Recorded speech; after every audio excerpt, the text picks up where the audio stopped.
Hi everyone, my name is Parth and I'm back with another video. So this video will talk about OAuth. So let's begin. The agenda would be we would get familiar with what is OAuth. We'll see different versions of OAuth present. We'll see how OAuth works. Then we'll see the implementation of OAuth in Web API. Then we'll see a special tool which is Postman, which is used to test the OAuth in Web API. Next, we'll see how we can access a Web API that has OAuth implemented in it. Finally, we'll see a demo and why we need OAuth. So what is OAuth? OAuth is an abbreviation. It stands for Open Authorization. Basically, you can say that it's a authentication mechanism and it's more a kind of a framework, you can say. And basically it does not allow the sharing of passwords data, but instead it uses a token, and that can be used again and again if the request is being there is gone from the same machine and user. And it also allows third party services to exchange the services within them without giving away a password. So basically you can say that for the first time, when user or one or when one particular service is trying to basically get the data from another service, so the first time only they'll send the username and password and they'll get back a token, and then for subsequent requests they'll use a token. Now there are different versions of OAuth available in market. So if we say broadly, there are two versions of OAuth, 1.0 and 2.0. Nowadays we use 2.0. So initially when OAuth is introduced, it was introduced in the version 1.0, and that time it was based on largely on two existing protocols. One was Flickr's authorization API and one was Google's auth. But over the few years, many companies building OAuth 1 APIs and many developers writing code to consume thought that this was providing some challenges to them because it was limited to only Flickr's authorization API and Google's auth. So this thing posed some challenges for developers who were trying to consume APIs that had OAuth 1 implemented. And also several specific areas were introduced which needed improvement because there was, as mentioned already, some limitations to the APIs. So they became challenging for consumptions for the companies and their developers. So they came up with OAuth 2.0, and this had removed all the limitations which were there in 1.0. And basically many companies came forward, and then together they formed a group, and then they created OAuth 2.0. And these companies were like Yahoo, Facebook, Salesforce, Microsoft, Twitter, Mozilla, Firefox, Google, etc. Let's see how OAuth works. So on the left hand side, you can see that this is a client, or you can say a user, okay, who's trying to access the client application. So user is trying to access the client application. What happens? For the first time when user is trying to access the client application, the user is sending the credentials to to basically get access to the web app. So the first time user sends username and password, and this request is basically to get a token back. So the first request is for a token. So it goes to the OAuth service for requesting a token. The OAuth service issues a access token or a grant token back. Then that token is used to access a resource from the server. So when this token is given to the user, this token is used to get access to the resource from the resource server. Then resource server first, when it gets the token, it validates the access token, whether it's a valid token or not.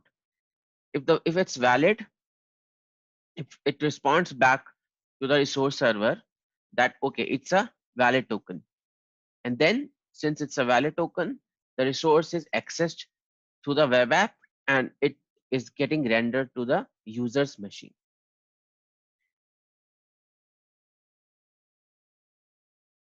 Let's see the implementation of OAuth in a web API. So whenever you create a web API, we need to create a extra class or extra file known as startup file.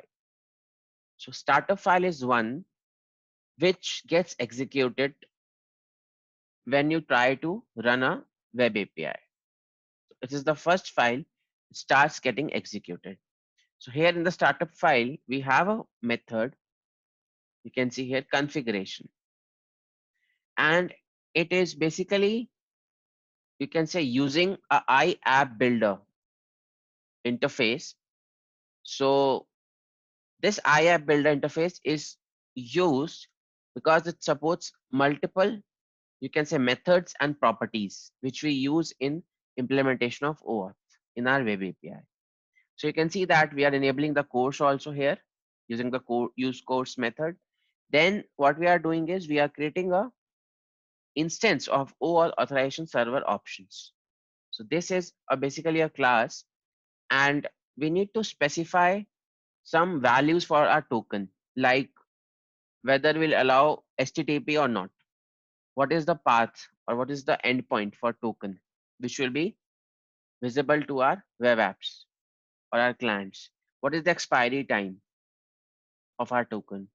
And then you can see we are also using two more methods. One is OAuth authorization server, where we are passing these options. So when we pass these options, so according to the option set for the token, it will try to get send back the response to the request which comes in.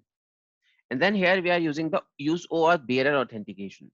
So it is basically when we get the token, along with the token, we are implementing a bearer authentication. So bearer authentication plus the token works as a single unit, and that becomes OAuth. And then last, what we are doing is we are doing the registration of our configuration in the web API config file.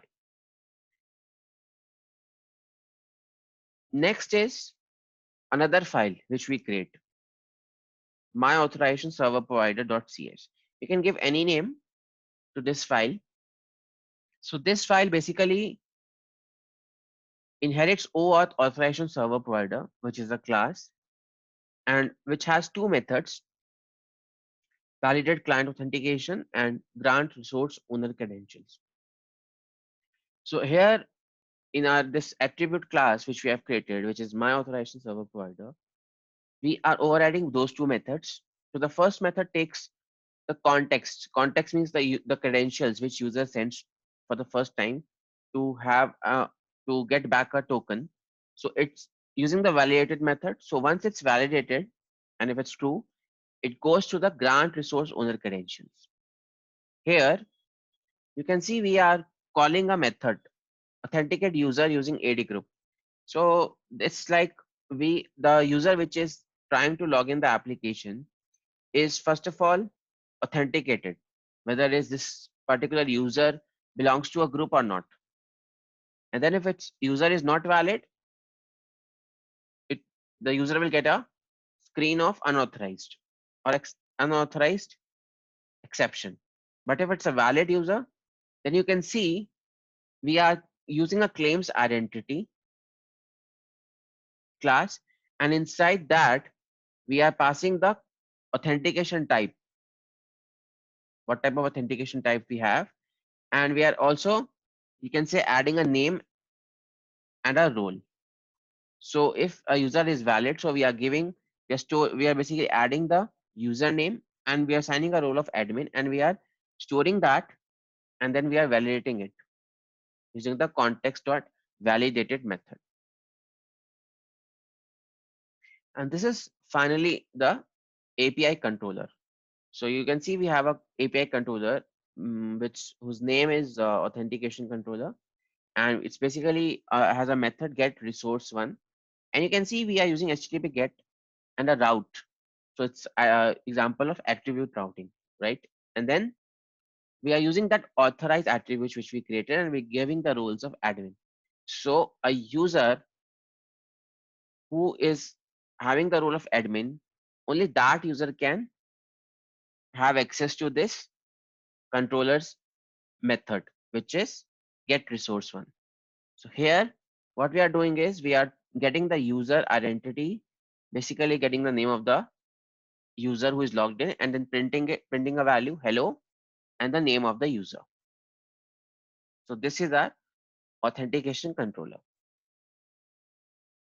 Now there are various tools like which we can use to test the web API, which has OAuth implemented in it. Like we can have Fiddler, others also, but the most commonly used is a tool which is known as Postman. So basically, Postman is a tool which is used to test how the OAuth works in a web API. And basically, you can say it's a software development tool that enables, or that you can say give permissions to the people to test API calls, which has OAuth implemented in it. So we'll see a demo with this in the coming slides.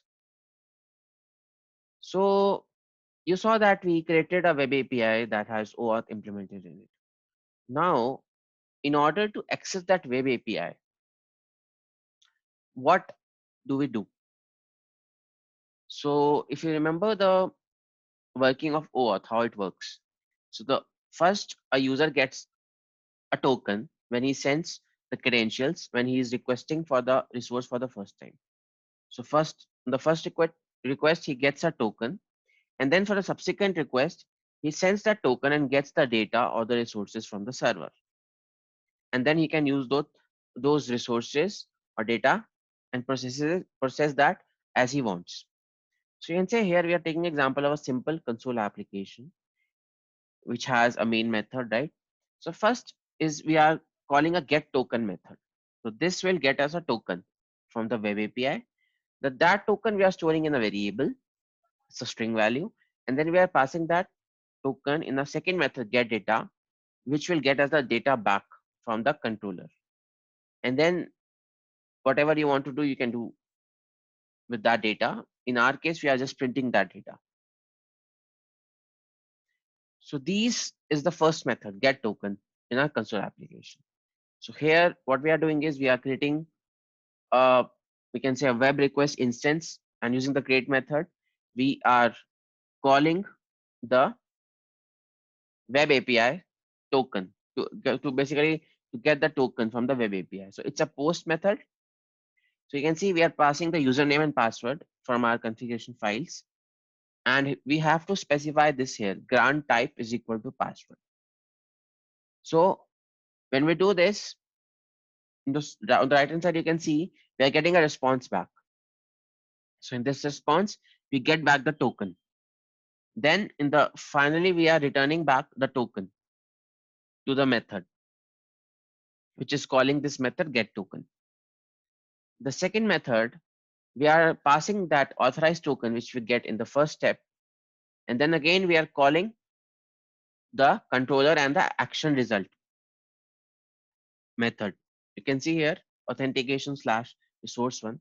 So resource one is the basically points to the get resource one method of the authentication controller. It's a get method.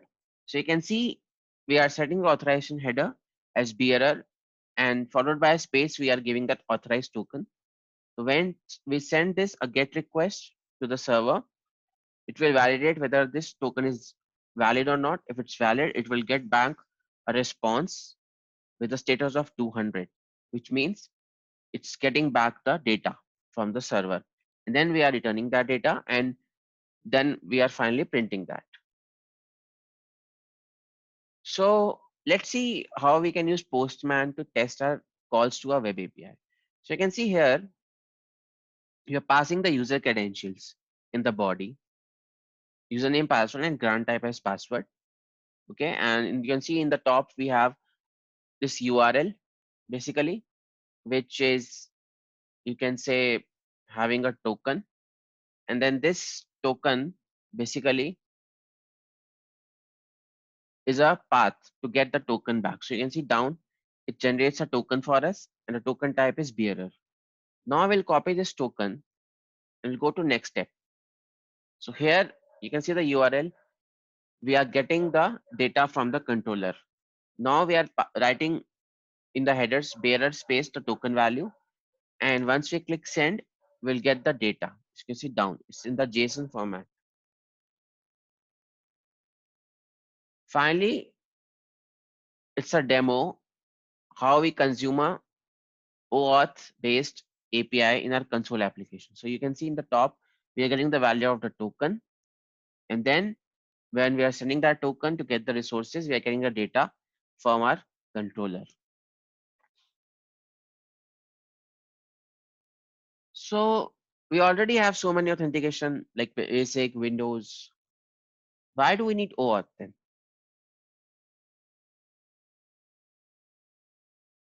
Because OAuth is basically very secure, because the user or the client machine who wants to access the API is sending the credentials only for the first time.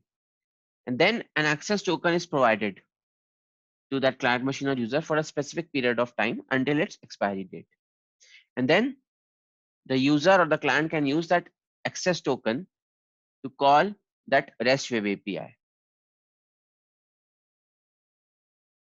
Access token basically is encrypted in a special format, so even the hackers cannot decrypt it.